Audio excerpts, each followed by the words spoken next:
Sayyidah Khadijah itu 2 kali menikah, 2 kali diuji.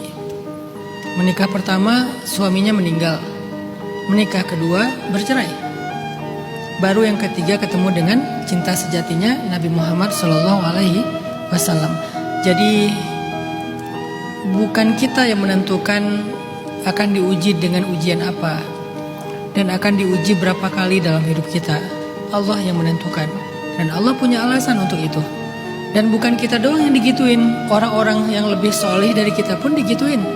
Khadijah itu perempuan sempurna di muka bumi cuma ada 4. Asia, Maryam, Khadijah, Fatimah, perempuan sempurna. Tapi ternyata keempat perempuan sempurna ini ujiannya juga luar biasa. Asia diuji dengan suaminya yang Fir'aun itu kan, sampai meninggal di tangan suaminya. Maryam diuji dengan gak punya suami, hidup sebatang kara, jadi yatim sejak kecil, harus hamil gak punya suami, difitnah, dan seterusnya.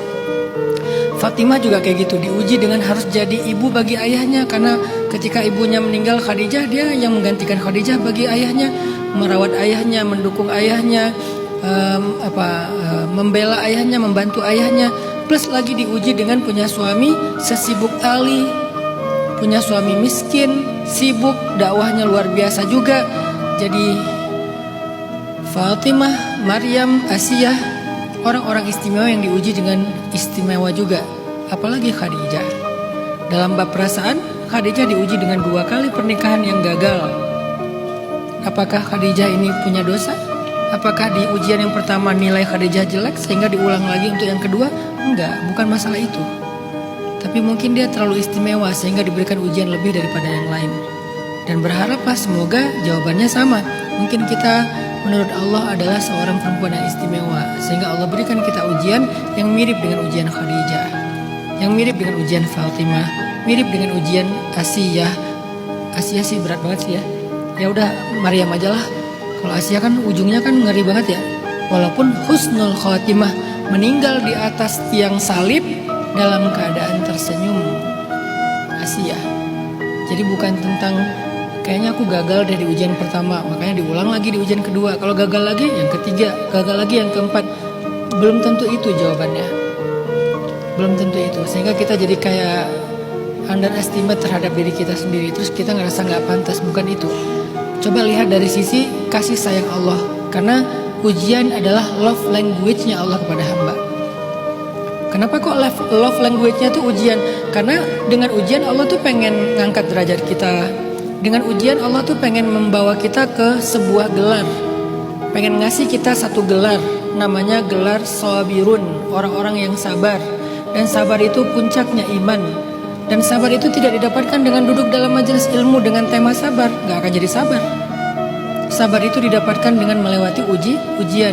Dan di balik kesabaran ada banyak sekali janji-janji indah dari Allah Subhanahu wa taala. Mungkin Allah pengen bawa kita ke sana. Mungkin Allah pengen ngasih kita gelar sabar itu. Kayak di dunia kita kayak dikasih gelar S1, S2, S3, profesor. Dan semua itu ada challenge-nya, ada ujiannya. Sampai ke level akademik tertinggi misalnya. Begitu juga dalam karir, kita dikasih ujian, kita disuruh ikut pelatihan, baru naik jabatan.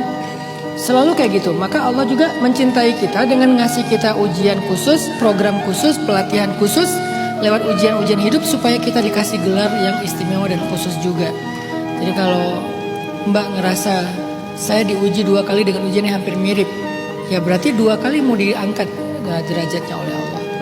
Dan kalau bisa dilewati, siapa tahu itu akan membawa kita kepada sebuah janji yang 2 kali lipat lebih istimewa daripada yang lainnya.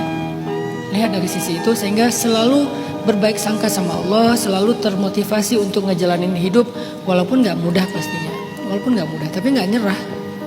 Memang gak mudah, tapi jangan nyerah. Allahu a'lam. Berbahagialah kalau Mbak diuji dengan perasaan. Kalau itu berhubungan dengan pasangan, maka Mbak diuji dengan ujian yang pernah dialami oleh Bunda Khadijah yang mulia. Allahu a'lam.